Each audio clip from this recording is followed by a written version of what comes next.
बिस्मिल्लाह रहमान रहीम।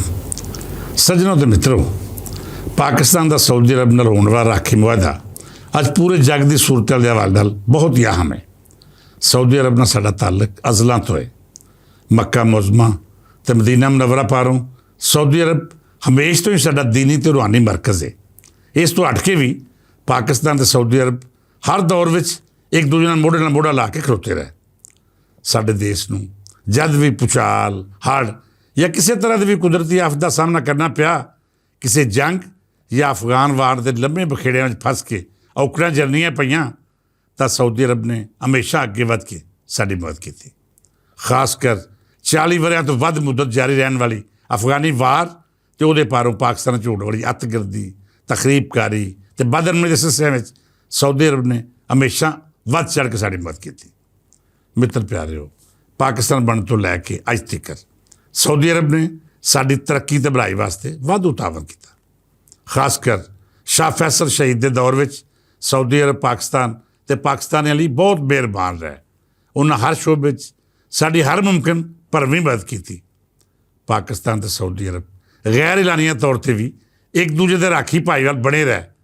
पाक फौज ने सऊदी फौजा को ट्रेनिंग दी।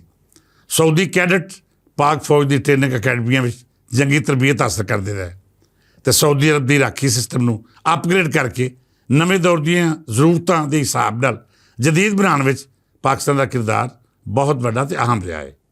एक दो अजय मौके भी आए जब इस्लाम दुश्मन ताकतां ने मक्का मुअज़्ज़मा में खाना काबा के अंदर गड़बड़ करने की कोशिश की तो पाक फौज अबाबीला तरह उत्थे अपड़ के हालात सुधारे तो इस्लाम दुश्मन की साजिश नाकाम बनाया।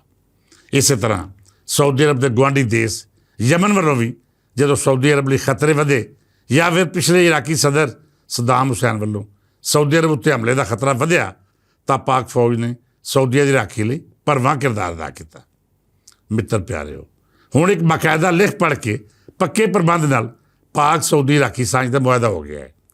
तां ये दोवां देशों लिए बहुत ही चंगा होया है।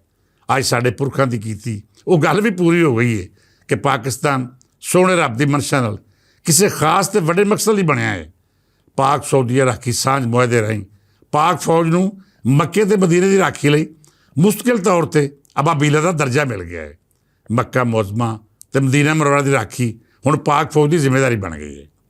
पाक सऊदीया राखी सांझ मुआहदे राहीं ये मुढ़ला असूल मिथया गया है कि एक देश उत्ते हमला दोवां देशों उत्ते हमला समझिया जाएगा तो हमला करने वाले नाल दोवें देश रल के निबड़नगे। इस तरह ना सिर्फ मुसलमानों के दीनी रूहानी मरकज़ सऊदी अरब की राखी इस्लामी दुनिया की कल्ली एटमी ताकत पाकिस्तान राही पहला तो वडेर तगड़ी हो गई है, बल्कि पाकिस्तान भी अपने लहिंदे ते चढ़दे पासे दियां सरहदां वालों जिहड़े खतरे वध रहे हैं सऊदी अरब राही पूरी इस्लामी दुनिया की हमायत हासिल हो चुकी है। अज मोदी जे शैतान के हत्थे चढ़े इंडिया ते ग्रेटर इसराइल के नारे नाल पूरे जग के वसीलियां ते इलाकों उत्ते मल मारन लई हर हरबा वरतण वाले यहूदियों वालों पाक देश की राखी ते सलामती लई खतरे तेज़ी नाल वध रहे हैं। रूस, चीन, शमाली कोरिया, ईरान ते यमन सने बहुत सारे देश ग्रेटर इसराइल मनसूबे राहीं पूरे जग में पैदा होने वाली औकड़ां, मुसीबतां ते तबाहियां बारे पूरी जानकारी रखते हैं और देश पाक सऊदीया राखी सांझ मुआहदा नूं पूरे जग के मुस्तकबिल लई बहुत अहम जान रहे हैं। मित्र प्यारिओ, खलीज दी अरब रियासतां ते अफगानिस्तान सने कई होर देश भी पाक सऊदीया राखी सांझ मुआहदे विच रलत करने की ख्वाहिश रखते हैं।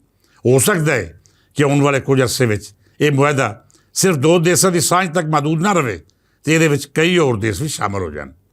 ये राखी सांझ मुआहदा करने में साडे प्रधानमंत्री मियाँ शहबाज शरीफ तो उन्होंने तो भी वध पाक फौज के सलार फील्ड मार्शल सईद आसम मुनीर होना का किरदार बहुत अहम है। सैयद आसम मुनीर होरी पहला भी सऊदी अरब खिदमात सर अंजाम देंदे रहे हैं तो उन्होंने कुरान पाक की सऊदी अरब अपनी तैनाती के दौरान हिफज किया। फील्ड मार्शल हाफिज मुनीर दे सऊदी शाही खानवादे नाल उदों का जाती ताल्लुक कायम है जिहड़े इस राखी सांझ मुआहदे लई मददगार साबित होए ने।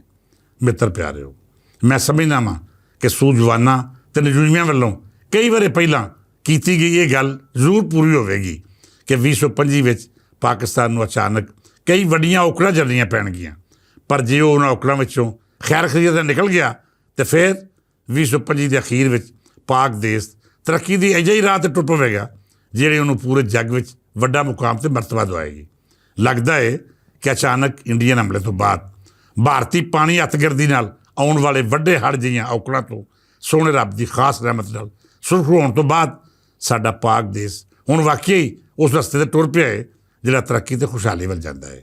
ਸਾਨੂੰ ਸਭਾ ਸੱਜਣਾਂ ਨੂੰ ਇਹ ਦੁਆ ਕਰਨੀ ਚਾਹੀਦੀ ਹੈ ਕਿ ਰੱਬ ਸੋਹਣਾ ਸਾਡੀ ਸੋਹਣੀ ਧਰਤੀ ਨੂੰ ਭੈੜੀ ਨਜ਼ਰ ਅਤੇ ਦੁਸ਼ਮਣ ਦੀਆਂ ਚਾਲਾਂ ਤੋਂ ਮਹਿਫੂਜ਼ ਰੱਖੇ। 78 ਵਰ੍ਹਿਆਂ ਤੋਂ ਸਾਡੇ ਦੇਸ਼ ਦੇ ਵਾਸੀ ਜਿਸ ਮੰਜ਼ਿਲ ਨੂੰ ਉਡੀਕ ਰਹੇ ਸਨ, ਸੋਹਣਾ ਰੱਬ ਸਾਨੂੰ ਉਸ ਮੰਜ਼ਿਲ ਤੱਕ ਜ਼ਰੂਰ ਅਪਣਾਏ। ਇਹ ਦੇਸ਼ ਜਿਸ ਮਕਸਦ ਲਈ ਬਣਿਆ ਸੀ ਉਹ ਪੂਰਾ ਹੋਵੇ ਅਤੇ ਪਾਕਿਸਤਾਨ ਵਾਕਈ ਹੀ ਇੱਕ ਅਜ਼ੀਮ ਇਸਲਾਮੀ ਅਤੇ ਫਲਾਈ ਰਿਆਸਤ ਬਣ ਜਾਏ।